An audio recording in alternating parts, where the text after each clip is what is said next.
Mountbatten plan तक करा दिया था। अब उसके आगे शुरू करते हैं। Acceptance of the Mountbatten plan. The reason for accepting the Mountbatten plan are as follows. क्या वजह थी जो माउंटबेटन प्लान को एक्सेप्ट कर लिया गया? Number 1, the large scale communal riots in the nation convinced all that the only solution to this problem is partition of India. क्योंकि partition के वक्त बहुत ज़्यादा कम्युनल राइट्स हो गए थे, तो सब इस बात पे कन्विंस हो गए कि इस राइट्स को रोकने के लिए पार्टीशन करना ज़रूरी है। The Muslim league had joined interim government. Muslim league ने भी इंटरिम गवर्नमेंट ज्वाइन कर लिया था। इंटरिम गवर्नमेंट मैंने पार्ट 1 में समझा दिया है। The Congress had realise that it could not be possible to work with League any more. इसलिए कांग्रेस भी ये समझ गई कि लीग के साथ यानी मुस्लिम लीग के साथ अब हम काम नहीं कर सकते। Point number 3, a smaller India with a strong central authority was better than a bigger state with a weak centre. छोटा भारत होगा लेकिन सेंट्रल अथॉरिटी मजबूत होगी, वो इससे अच्छा है कि एक बड़ा भारत हो जिसका वीक सेंटर जो है वो वीक हो।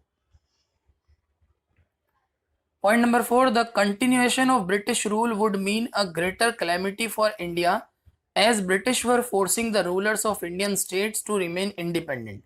अंग्रेजों का और ज्यादा राज हमारे देश में बहुत बड़ी कैलेमिटी, बहुत बड़ा खतरा साबित हो सकती थी, क्योंकि वो इंडियन स्टेट्स के रूलर्स को फोर्स कर रहा था इंडिपेंडेंट होने के लिए। दस partition was the price for immediate independence. इसलिए फौरन जल्दी से इंडिपेंडेंस मिल जाए तो इसलिए पार्टीशन करना भी जरूरी था।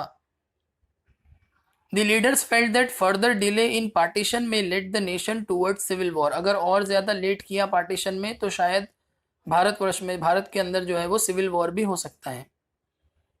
Leaders felt that partition would end the undemocratic procedures and constitutions of separate electorates।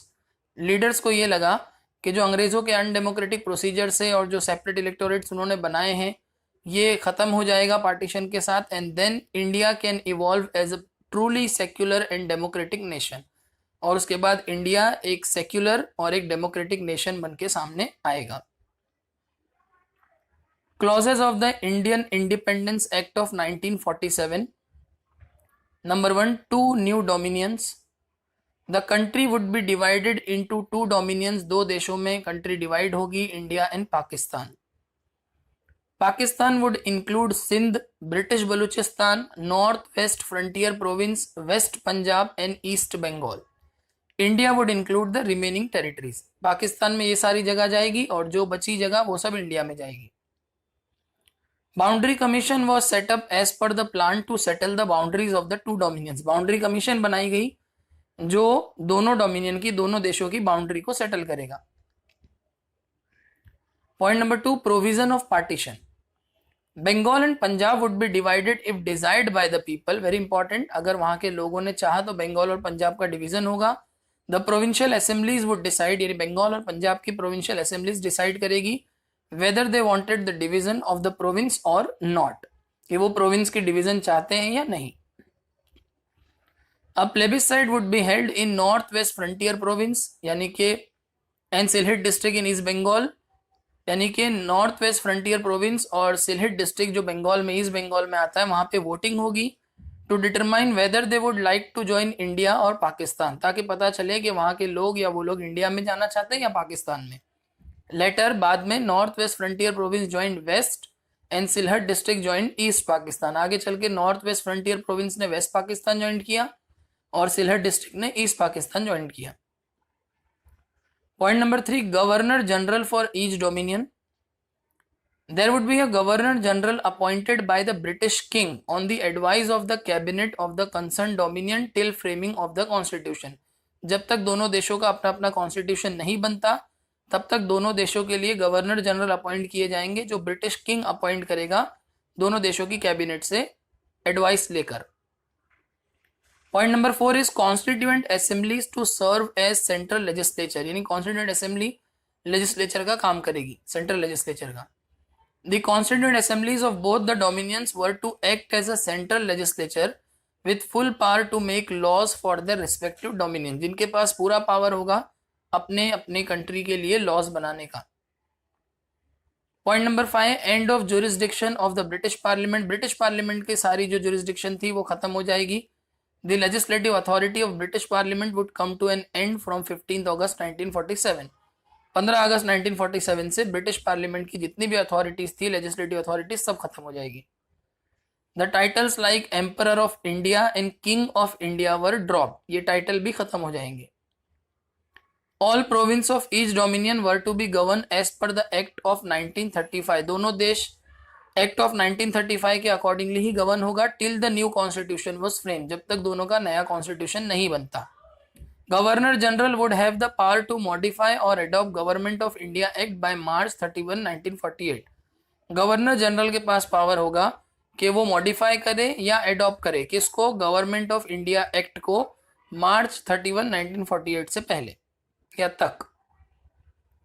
The right of the king to veto laws was given to the governor general. जो पहले राजा के पास वीटो लॉ का, यानी law के अंदर कोई भी changes करने का जो वीटो पावर होता था, वो अब गवर्नर जनरल को दे दिया गया. Point number 6, princely states.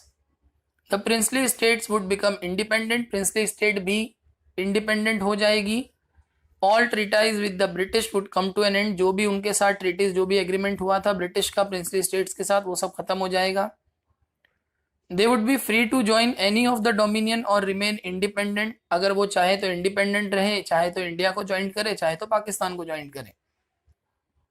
Treatise and agreements. All the treaties and agreements between British government and India would come to an end. India और ब्रिटिश गवर्नमेंट के बीच में जो भी एग्रीमेंट, जो भी ट्रीटाइज हुए थे, सब खत्म हो जाएंगे. Point number 8, division of the army and the assets. Army और जो जितने भी असेट्स, जितनी प्रॉपर्टी है, उसका division. Provisions were made for the share of army assets and liabilities between the two dominions. दोनों देशों के बीच में कितनी आर्मी शेयर होगी, कितनी प्रॉपर्टी शेयर होगी, कितना कर्ज, लाइबिलिटीज मतलब कर्ज, डेट कहते हैं इंग्लिश में, DEBT, तो कितना डेट शेयर होगा, ये डिसाइड होगा. Bringing the act into operation. The governor general was empower for bringing the independence into effect. Governor general को ये ताकत दी गई, एम्पावर किया गया कि वो इंडिपेंडेंस को इफेक्ट में लाए. Point number 10, office of secretary of state and interest of existing officers. The office of the Secretary of State was abolished. Secretary of State का काम खत्म हो गया, उसका रोल खत्म हो गया. And provisions were made for safeguarding the interest of existing officers. और जो existing officers थे, उनके इंटरेस्ट को सेव करने के लिए रूल्स बनाए गए. So students, with this हमारा चैप्टर कंप्लीट हो गया, जो हमने 2 पार्ट में किया है. अगर आपने नहीं देखा है पार्ट 1, तो लिंक आपको डिस्क्रिप्शन में मिलेगी, उसमें देख लीजिएगा. आई होप कि आपको ये लेक्चर समझ में आया होगा. अगर आपको ये वीडियो अच्छा लगा तो लाइक करो, कमेंट करो, शेयर करो और इस चैनल को ज़रूर सब्सक्राइब करो और अपना बहुत ध्यान रखो. Thank you.